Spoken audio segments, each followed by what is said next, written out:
Assalamualaikum warahmatullahi wabarakatuh. Salam sejahtera untuk kita semua. Perkenalkan, nama saya Arif Nugraha Ponto. Saya adalah dosen tetap di Program Studi Teknik Sipil Institut Teknologi Kalimantan. Pada video ini, saya akan menjelaskan salah satu mata kuliah yang saya ampu sebagai bagian dari video dari unjuk kerja pengajaran. Mata kuliah dalam video ini adalah mengenai penyelidikan lokasi, di mana mata kuliah ini ada di semester 7 dengan bobot SKS sebesar 2 SKS. Pada mata kuliah ini, mahasiswa akan diajak untuk mengetahui bagaimana cara melakukan penyelidikan lokasi ataupun investigasi geoteknik terhadap suatu masalah di lapangan, kemudian melakukan perencanaan penyelidikan, baik itu penyelidikan lapangan maupun penyelidikan laboratorium, yang kemudiannya data-data tersebut akan kita interpretasi dan kita analisis menjadi suatu informasi untuk diberikan solusi ataupun rekomendasi penanganan teknisnya. Mata kuliah penyelidikan lokasi merupakan mata kuliah wajib di program studi teknik sipil dengan bobot 2 SKS. Mata kuliah ini memberikan pemahaman dasar tentang pentingnya investigasi tanah di lokasi proyek konstruksi. Adapun metode pendidikan yang dapat dilakukan yang biasa kita lakukan pada program-program atau proyek-proyek konstruksi adalah pengujian lapangan, kemudian pengujian laboratorium, dan kemudian hasil dari pengujian lapangan dan laboratorium tersebut akan diinterpretasikan menjadi suatu laporan penyelidikan tanah. Dalam pembelajaran mata kuliah ini akan digunakan metode ceramah interaktif untuk menyampaikan teori, kemudian dilanjutkan dengan diskusi kasus-kasus nyata proyek konstruksi. Mahasiswa juga diminta untuk mempresentasikan hasil pengamatan data penyelidikan tanah di lapangan. Kemudian media pembelajaran yang akan digunakan antara lain PowerPoint, interaktif, modul praktikum, dan video demonstrasi alat seperti SPT dan CPT. Proses penilaian pada mata kuliah ini dilakukan secara formatif melalui tugas laporan serta kuis mingguan dan partisipatif pada saat diskusi. Ujian tengah semester berupa studi kasus interpretasi data CPT, dan ujian akhir semester adalah penyusunan laporan lengkap penyelidikan lokasi yang disimulasikan seperti kondisi proyek nyata.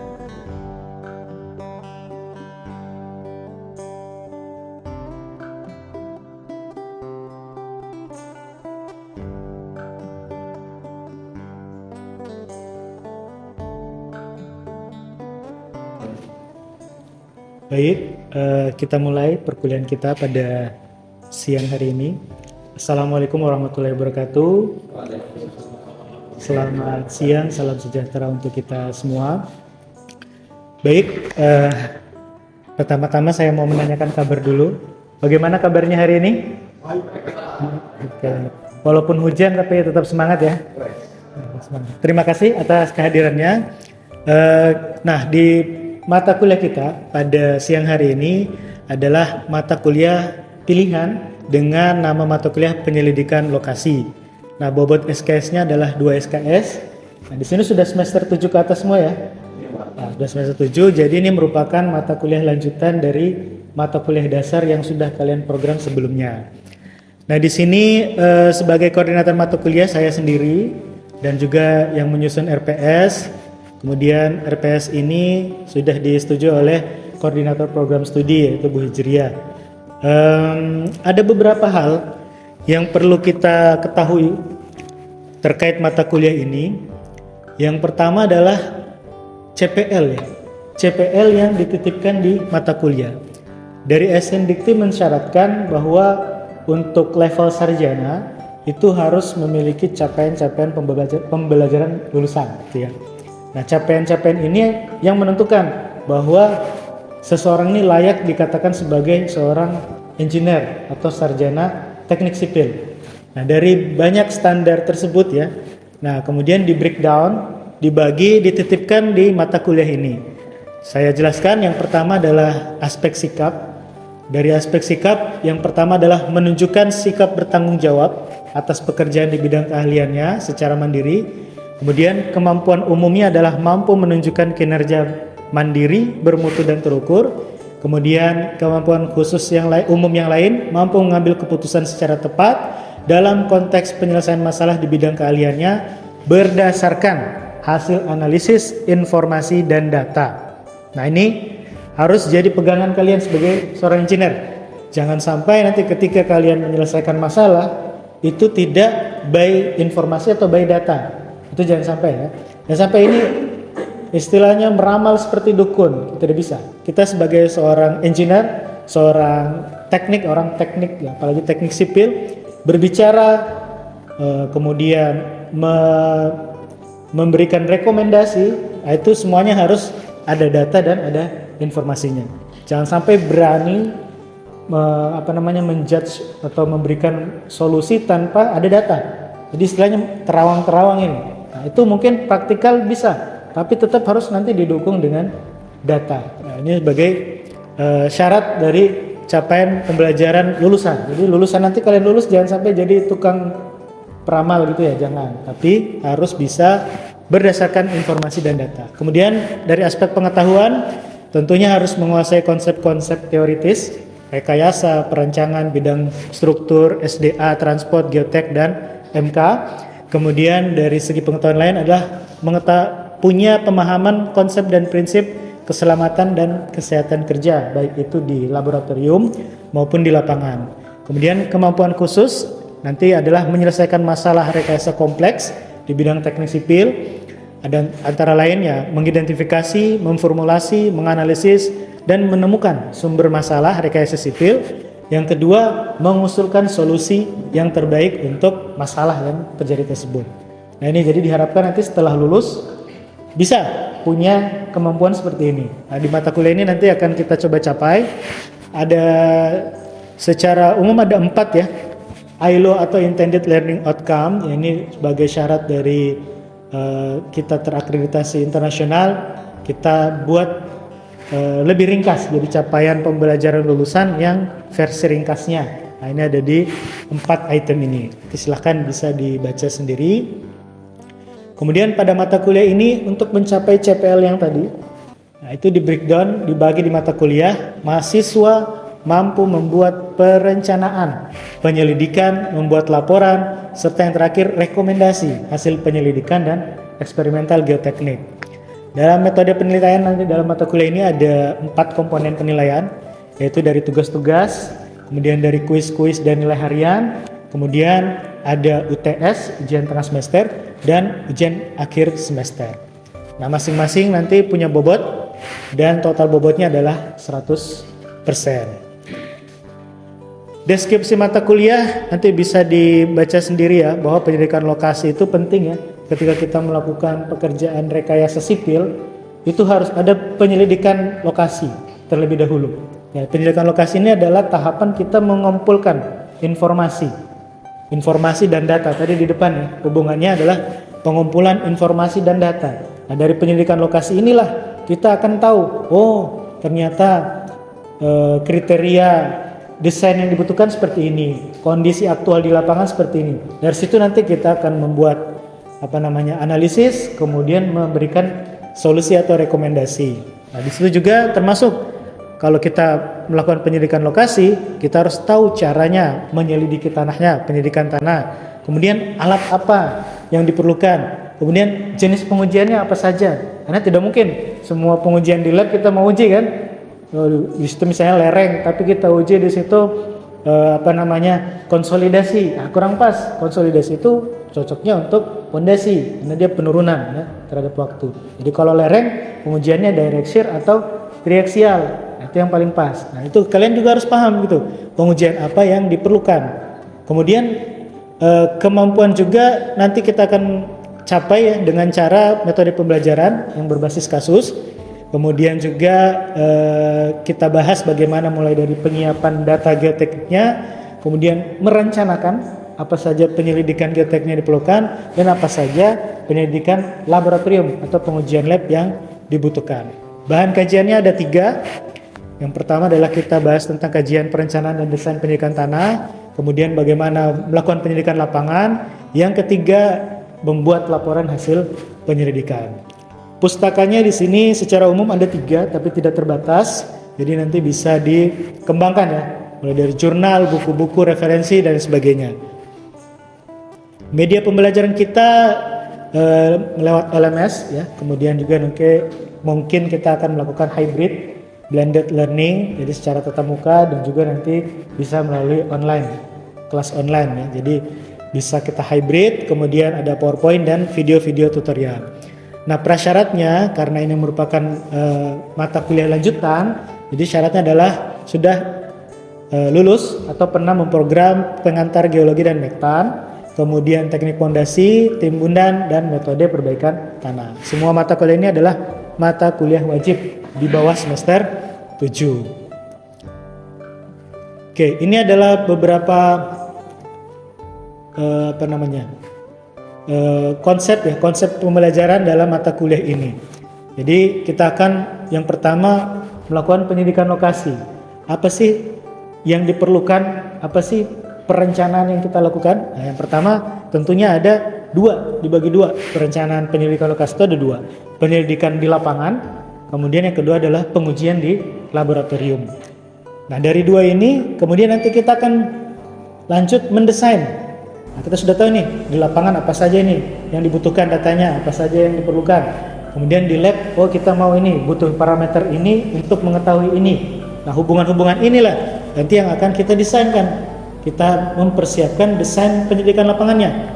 Jadi jenis pengujiannya apa saja, kemudian letak pengujiannya di mana, jumlahnya berapa, termasuk kedalaman penyelidikannya sampai bagaimana, yang terakhir laporan penyelidikan. Nah, nanti di akhirnya adalah mahasiswa mampu membuat perencanaan, kemudian membuat laporan hasil penyelidikan, baik itu penyelidikan lapangan maupun pengujian laboratorium atau eksperimental geotekniknya. Ini ada kompetensi ya, ini sub CPMK. Jadi nanti mata kuliah ini tadi CPMK-nya yang satu itu, kemudian di breakdown lagi ada beberapa, nanti kita bagi setiap pertemuannya. Nah, ini silahkan bisa dibaca, dicari, dibaca-baca memang apa saja yang perlu kita pelajari. Nah, kalian bisa mulai mencari tahu ini. Kira-kira ini apa sih prosedur, misalnya di pertemuan keempat dan kelima, apa sih prosedur uji penetrasi dan geofisika itu? Nah, kalian sudah bisa mulai cari tahu dulu. Nah, nanti kita bisa diskusi di kelas. Oke, semuanya bahan-bahan perkuliahan saya sudah saya lampirkan di LMS ya. Kita punya LMS di mata kuliah pendidikan lokasi. Di sini setiap aktivitas kita pada setiap minggunya atau setiap pertemuan sudah saya breakdown. Materi juga sudah saya berikan ya, itu di sini. Jadi nanti semua termasuk RPS, kemudian daftar hadir atau presensi. Nah, kita bisa akses semua di sini, sudah disiapkan. Jadi silahkan dilihat di LMS-nya masing-masing. Kemudian saya langsung saja pembahasan tentang apa sih sebenarnya penyelidikan lokasi itu.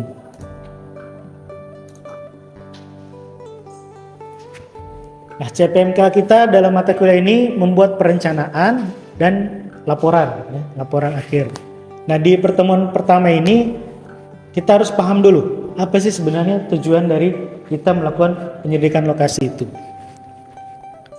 Nah, menurut Bapak Mekanika Tanah ya, yaitu Carl Terzaghi, menurut Carl Terzaghi setiap each site is unique. Jadi setiap kondisi di lapangan, setiap site, setiap lokasi itu unik, punya keunikan masing-masing. Jadi tidak seragam ya, berbeda ketika kita mendesain beton, mendesain baja, material-material yang semuanya itu pabrikasi, itu ternyata bisa diatur mutunya dan sebagainya. Nah, ketika kita berhadapan dengan tanah ini merupakan produk alam ya, dari Sang Pencipta Tuhan Yang Maha Esa, sehingga sulit ditebak. Nah, kalau menurut Carl Terzaghi, natural soil is never uniform, tidak pernah seragam gitu ya. Jadi titik sini dan titik sana mungkin kelihatan atasnya sama, tapi ketika kita kita lakukan penyelidikan ternyata punya layer-layer yang berbeda, sifat tanah berbeda, kemudian termasuk karakteristik tanah, indeks propertiesnya berbeda, dan yang paling penting ketika kita melakukan desain rekayasa sipil itu punya nilai kuat geser ataupun sifat mekanis yang pasti berbeda juga. Nah, karakteristik berbeda, sifat mekanis juga berbeda, sehingga banyak variabel di tanah itu yang tidak bisa ditebak. Nah, sehingga perlu kita pahami seperti apa sih karakteristik tanah kita itu. Nah, geotechnical engineer ini itu masuk di beberapa ilmu, bidang ilmu ya, dari teknik sipil ya, ada bidang struktur, transportasi, jalan raya, keairan, konstruksi, manajemen konstruksi, dan juga ada bidang geotechnical engineering. Jadi pendidikan lokasi ini lebih banyak nanti berhubungan dengan geoteknik ya, secara khusus. Karena desain-desainnya pendidikan awal biasanya itu adalah pendidikan tentang kekuatan tanah atau pondasinya. Nah, kalau kita lihat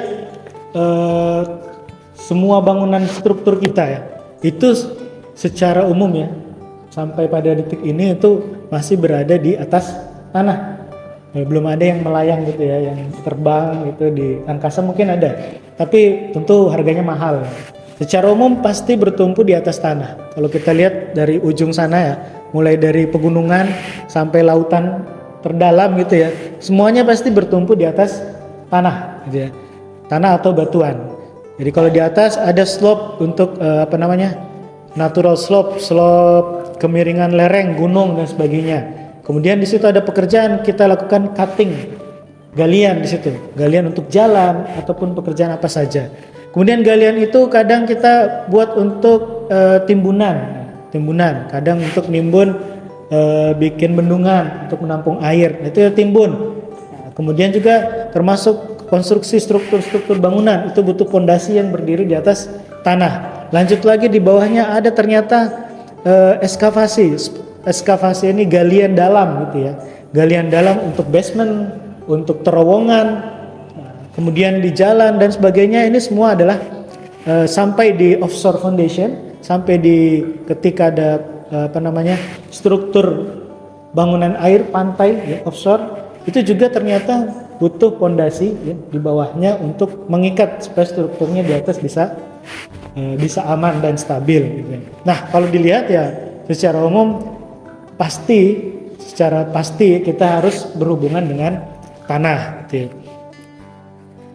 Nah, ini contoh-contoh pekerjaan-pekerjaan geoteknik ya, antara lain retaining wall ya, di sini tentu kita harus berhadapan dengan tekanan tanah lateral di belakang dinding gitu ya. Kemudian juga ada timbunan ya. Di sini tentu penggunaan material timbunannya itu harus memenuhi spesifikasi gitu ya, jangan sampai tidak bisa padat, kemudian dia permeabilitasnya tinggi gitu ya. Karena khususnya kalau timbunan dengan material bendungan dengan material timbunan, nah itu punya spek tanah yang harus dipenuhi. Kemudian juga ada pondasi ya, struktur berapapun tingginya, bagusnya di atas, kalau pondasinya ya tidak kuat, pasti rubuh juga gitu ya. Kemudian ini galian dalam, kemudian terowongan, ada juga pekerjaan jalan, pekerjaan jembatan, kemudian pemasangan drainase di bawah tanah gitu ya. Ini juga salah satu aspek geoteknik yang perlu diperhatikan di sini. Jangan sampai tekanan tanahnya besar, pipanya tidak kuat, bocor gitu ya. Strukturnya jadi rusak. Kemudian juga termasuk di sini ada pengaruh air gitu ya, atau timbunannya sangat tinggi. Ini juga perlu rekayasa sipil dan penyelidikan lokasi yang cukup gitu ya, cukup memadai. Nah, silakan kita simak video berikut tentang apa sih sebenarnya investigasi geoteknik itu.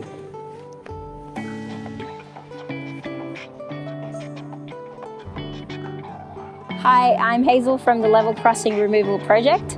We're at Surrey Hill Station today doing some geotechnical site investigation works. Geotechnical drilling is a process of obtaining soil and rock information. It gives us an indication of the subsurface conditions of the site. It informs our design parameters and construction methods that we can use for this project. Large structures such as stations and retaining walls need geotechnical information for foundation design.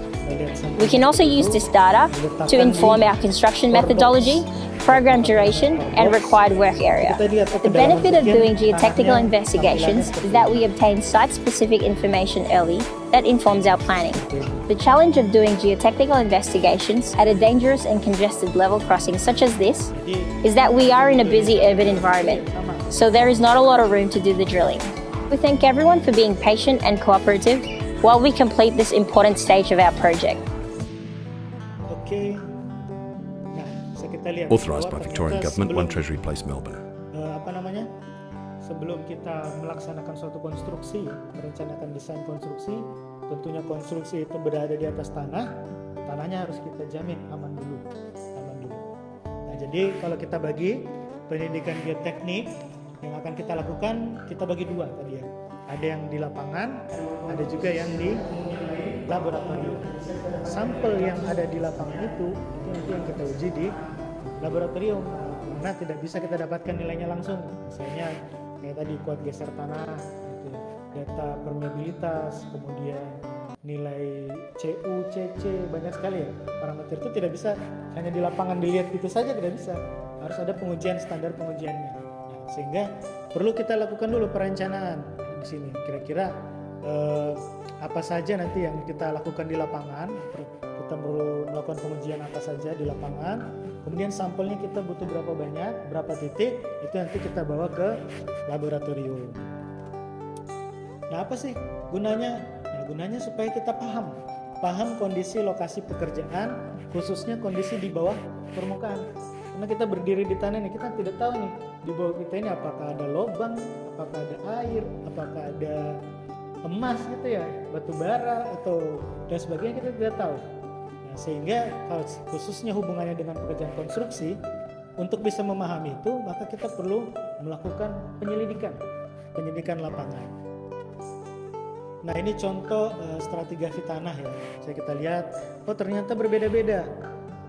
Ada yang bentuknya warnanya agak biru-biru itu alluvial clay atau silt, kodenya kalau di USGS itu ML gitu ya. Ternyata ML bentuknya tidak serta-merta lurus gitu ya. Tidak, ternyata ada di titik HB4, nah HB8 itu berbeda dengan titik HB2 kedalamannya. Jadi bisa tidak seragam gitu ya, kata Terzaghi tadi. Jadi kedalamannya bisa jadi tidak seragam. Kemudian kita temukan di HB2 ini ada siltisen SM yang ternyata di HB8, HB11 ternyata tidak ada. Nah, itu juga jadi bisa dari mana sih data ini kita dapat? Nah, ini dari hasil pengujian lapangan tadi. Dari hasil pengujian lapangan baru kita lakukan interpretasi data, nanti baru kita dapat model yang seperti ini.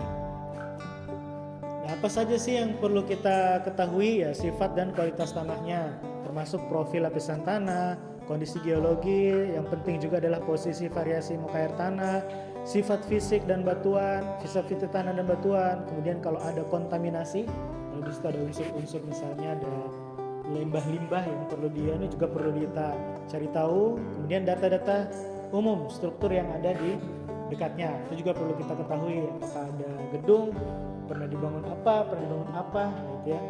Kalau misalnya lahannya masih baru ya berarti struktur yang mau dibangun apa. Tapi kalau misalnya sudah ada struktur di sampingnya, jangan sampai pada saat pelaksanaan fondasi kita gali runtuh juga yang sebelahnya. Jadi perlu kita kumpulkan data-data tersebut, masuk data hidrologi, topografi, gempa dan lain sebagainya. Untuk apa? Ya tentunya biar tahu jenis dan kedalaman fondasi yang sesuai. Perencanaan kita mau pakai dangkal atau fondasi dalam. Kemudian daya dukungnya, kapasitas dukung fondasinya berapa, itu kita yang rekomendasikan. Dari mana kita tahu? Dari hasil pengujian tadi. Kemudian kita bisa estimasi, oh kalau berat struktur sekian, nanti kemungkinan terjadi penurunan sekian.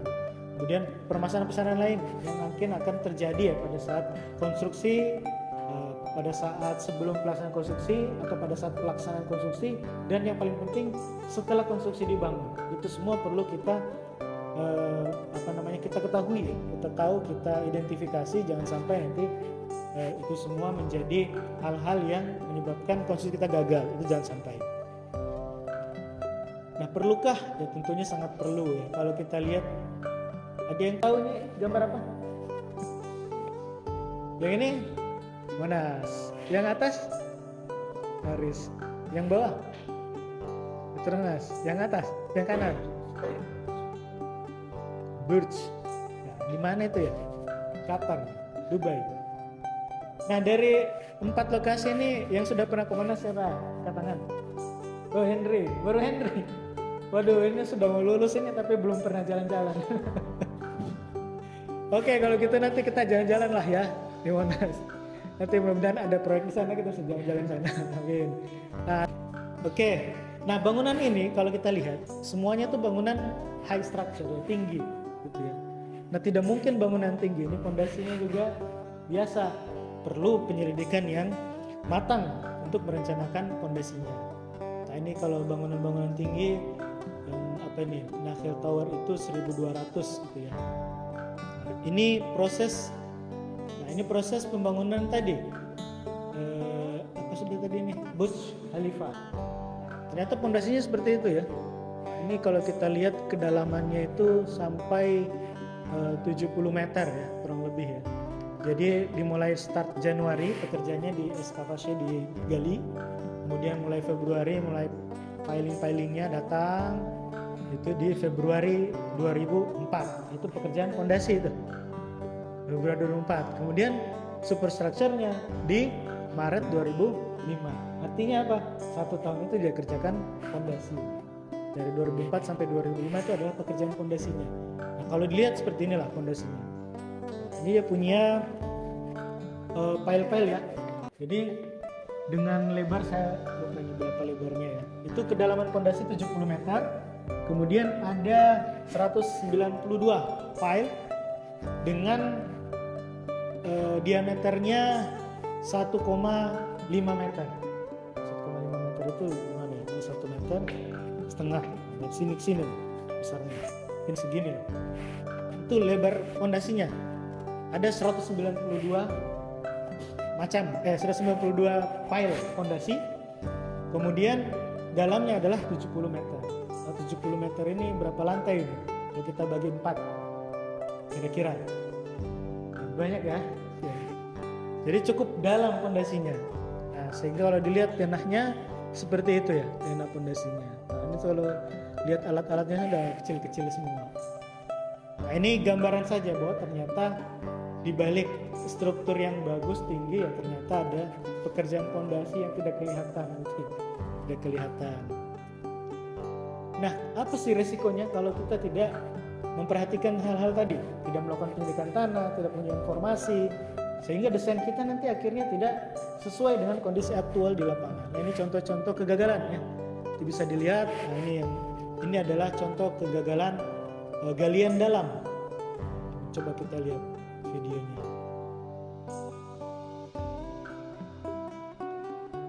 Nah, ini galian dalam yang dilakukan dekat dengan jalan umum warga. Nah, bisa dilihat, nah ini terjadi tekanan vertikal yang cukup tinggi, sementara desain dindingnya itu tidak kuat menahan beban vertikalnya. Nah, kalau sudah seperti ini tentunya biayanya lebih besar lagi ya, apalagi kalau di situ ada korban jiwa. Nah, itu tentu pasti implikasinya lebih besar lagi. Kemudian kita lihat ini bisa dibilang ini yang agak murah gampang gini ya, bronjong. Tapi tidak diperhatikan tekanan tanahnya. Nah, bronjongnya roboh. Kalau sudah seperti ini harus ganti rugi lagi, 2 kali lipat lagi biayanya. Nah, ini nih contoh-contoh konsekuensi kalau kita mengorbankan aspek geoteknik pada saat kita merencanakan. Gampang itu, samakan aja misalnya. Nah, dengan kita mengabaikan tadi aspek-aspek di awal, informasi kita kurang, tidak akurat, desain kita akhirnya juga nanti akan berisiko tinggi untuk terjadi kegagalan. Masih banyak contoh-contoh yang lain. Nah, ini adalah contoh Menara Pizza ya, salah satu contoh akibat dari kurangnya data. Jadi kalau di sini kita lihat informasinya itu pada saat dibangun tahun 1200 gitu ya, itu masih aman gitu ya. Yang tidak diketahui adalah ternyata di kedalaman 10 meter sampai 18 meter ya, itu ada upper clay, ada tanah lempung yang lunak. Nah, disitulah potensi terjadi penurunan tidak seragam. Akhirnya yang sisi kanan ya, kalau dari sini itu terjadi penurunan lebih besar daripada sisi kiri. Ini aspek karena tidak memperhitungkan. Kalau dilihat dari kedalaman 0 sini ya sampai mungkin 7 meter ini bagus ini, sandy silt bagus, tanah pasir ya cukup bagus. Tapi ternyata di bawahnya ada lapisan lunak yang tidak diperhitungkan untuk terjadi konsolidasi atau penurunan. Gitu. Apalagi muka airnya lihat ini GWL ya, groundwater levelnya tuh dangkal gitu ya. Nah, sehingga potensi lah terjadi penurunan konsolidasi di tanah lunak lapisan kedua. Nah, ini contoh. Akhirnya apa ya? Terpaksa pembangunannya hampir berapa? 100 tahun lebih ya, dari 1200 sampai 1310. Ya hampir 100 tahun lah mungkin ya. Itulah kira-kira beberapa ini contoh-contoh lainnya, kegagalan pondasi, kemudian perkerasan jalan. Ini karena akibat dari kita tidak punya informasi dan data yang akurat dalam mendesain. Pendidikan tanah juga penting untuk mengidentifikasi ketika terjadi bencana alam, nah, sebagai mitigasi penanganan bencana alam, khususnya kalau di sini gempa, tsunami, likuifaksi misalnya. Ini karena hubungannya nanti dengan tanah, perlu juga kita lakukan penyelidikan tanah, kita buat klasifikasi potensi-potensi mitigasinya seperti apa, kita buatkan peta kira-kira yang rawan bencana sebelah mana. Nah, itu semua dari data-data penyelidikan lokasi yang kita lakukan. Nah, ini contoh-contoh beberapa penelitian yang sudah dilakukan. Itu kami dari Institut Teknologi Kalimantan ini membantu di pembangunan gedung Madrasah Aliyah Negeri. Terjadi penurunan ya gerakan tanah di sini. Jadi masyarakat protes gitu ya ketika ada pembangunan SMA di bawah sini, ini SMA-nya. Ini di sini masjid dan fasum lainnya. Nah, ini terjadi gerakan tanah ke sini. Nah, ini yang salah siapa gitu? Siapa yang harus bertanggung jawab? Nah, waktu itu kami diminta untuk mencoba menganalisis bagaimana sih sebenarnya, apa sih penyebabnya. Nah, ini perlu pengumpulan data-data geoteknik. Ya, di sini ada syarat ya dari SNI itu sudah mensyaratkan kalau untuk penyelidikan tanah berapa titiknya. Nanti kita akan bahas di pertemuan berikutnya. Ini contoh lain ketika kita menganalisis di kerusakan atau gerakan tanah di gedung C dan D. Kemudian ini di Sewen ya, kemarin ada longsor. Ini juga sudah kita lakukan penelitian di sini. Ini sudah menghasilkan satu paper terkait sini. Ternyata dari sini penelitian ini kita ketahui ternyata masyarakat itu masih belum paham cara membangun rumah yang benar gitu ya di area berbukit atau area longsor yang rawan longsor. Jadi masyarakat bangun mungkin direncanakan satu lantai saja, gitu banyak uangnya misalnya mau bikin bisnis kos-kosan ini, bangun tambah, tapi fondasinya tidak diperhatikan. Akhirnya terjadilah longsor seperti ini. Nah, ini fondasinya nih fondasi dangkal ya. Jadi sebenarnya dia tidak cukup di sini ya. Makanya terjadi kerusakan seperti ini. Nah, dari sinilah kita sebagai seorang engineer teknik sipil harus coba. Kalau kita kan mau menganalisis ini kenapa kejadian seperti ini, dari hasil penyelidikan lokasi tadi kita bisa dapat data dan bisa menyimpulkan oh ternyata seperti ini. Nah, solusinya bagaimana? Berarti kalau mau membangun harus perhatikan kondisi tanahnya, fondasinya supaya dalam ya, tergantung dari beban strukturnya. Jangan sampai membangun di area bidang gelincir karena berbahaya. Dan lain sebagainya. Ini salah satu contoh di PLTU, kawasan Teluk PLTU Balikpapan gitu ya. Di sini ada menara Sutet. Ini yang hampir terdekat dengan gerakan tanah saudara. Jadi mereka mau dianalisis gimana nih, apa perlu dipindah lagi tiang listriknya atau dikasih perkuatan di situ, seperti itu. Dan sebagainya. Ini ada foto saya nih. Yes. Foto saya ini area longsoran. Ini saya lupa ini di mana ini. Oke. Ini contoh juga. Kemudian ya banyak kejadian-kejadian lainnya ya, longsor dan sebagainya. Nah, ini adalah siklus pekerjaan geoteknik. Jadi geoteknik itu ada dari lapangan ya, dari site, kemudian kita tes di lab, hasilnya itu nanti dipakai untuk mendesain fondasi yang kemudian diaplikasikan di lapangan.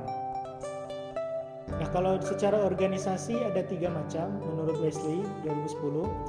Ada organisasi itu dalam penyelidikan geoteknik itu mereka gabung dalam satu tim. Jadi di situ geotekniknya, dan site investigation di situ, laboratoriumnya di situ. Nah, itu bagus ya, ini bagus karena kita bisa kontrol datanya. Ada juga yang terpisah, yang melakukan site investigation sendiri, yang menganalisis dan menguji di lab juga sendiri. Jadi yang ambil sampelnya orang lain, kemudian diuji di lab dan dianalisis di lab misalnya ya, itu punya tim yang berbeda. Nah, ini juga masih bagus ini ya. Yang tipe B ini juga bagus. Tapi harus diperhatikan di sini ketika yang mengambil sampel atau yang melaksanakan di lapangan itu bukan orang dari ahlinya ya, bukan ahlinya yang tidak paham tentang standar, metode. Nah, ini harus diperhatikan. Harus ada yang ikut mengawasi di situ. Jangan sampai asal-asalan ya. Harusnya sampelnya undisturbed dirubah-rubah jadi disturbed sudah. Jadi kan itu mempengaruhi dari hasil laboratoriumnya. Nah, yang C ini yang agak bahaya, tapi kadang sering terjadi di kita. Yang merencanakan lain, yang ngambil pengujian lapangan lain, yang uji lain. Nah, di sini perlu pengawasan yang sangat ketat. Jadi kita harus bisa betul-betul memastikan di setiap proses ini betul-betul dilakukan sesuai standar yang berlaku. Baik, itu saja penjelasan dari saya. Mungkin ada yang ingin bertanya.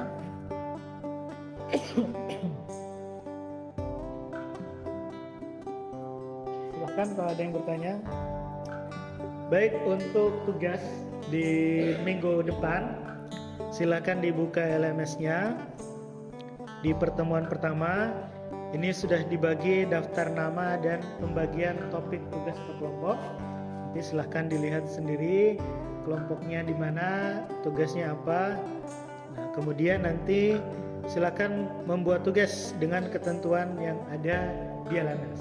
Jadi tugasnya adalah membuat laporan review jurnal hubungannya dengan mata kuliah pendidikan lokasi, dibuat beberapa bab dan subbab, ya, bab pendahuluan, tinjauan pustaka, dan metode pendidikan tanah. Kemudian dari situ di hasil dan pembahasan, silahkan apa hasil dan pembahasannya, kemudian dibuat kesimpulan dan saran, lampirkan daftar pustakanya di mana, dan lain-lain sebagainya. Nah, silahkan dikerjakan. Template-nya sudah saya unggah, jadi bisa mengikuti template pengerjaan ya, yang sudah diunggah di LMS. Kemudian rencana presentasinya nanti kita laksanakan setiap minggu sampai di minggu ke-7, bergantian antar kelompok gitu ya. Mulai kelompok 1, 2 dan seterusnya sampai nanti di akhir minggu ke-7 harapannya sudah jadi laporan akhir ya. Laporan bagaimana sih, misalnya ada yang ambil tema gedung, bagaimana sih penyelidikan lokasi di gedung itu, apa saja data yang dibutuhkan, pengujian apa saja yang diperlukan, dan yang sebagainya, metodenya bagaimana. Nah, ini silakan dikerja secara berkelompok. Nanti kita mulai presentasi secara acak di minggu depan. Dari saya cukup sekian, kurang lebihnya saya mohon maaf yang sebesar-besarnya. Saya tutup. Assalamualaikum warahmatullahi wabarakatuh dan selamat siang. Melalui video pengajaran ini, kami berharap bahwa mahasiswa mampu memahami pentingnya pendidikan tanah sebelum perencanaan struktur dilakukan. Proyek yang gagal seringkali diawali dari pendidikan tanah yang tidak representatif. Oleh karena itu, kemampuan teknis dan analitis dalam mata kuliah ini menjadi kunci sukses sebagai calon insinyur sipil. Sekian dari saya. Wassalamualaikum warahmatullahi wabarakatuh.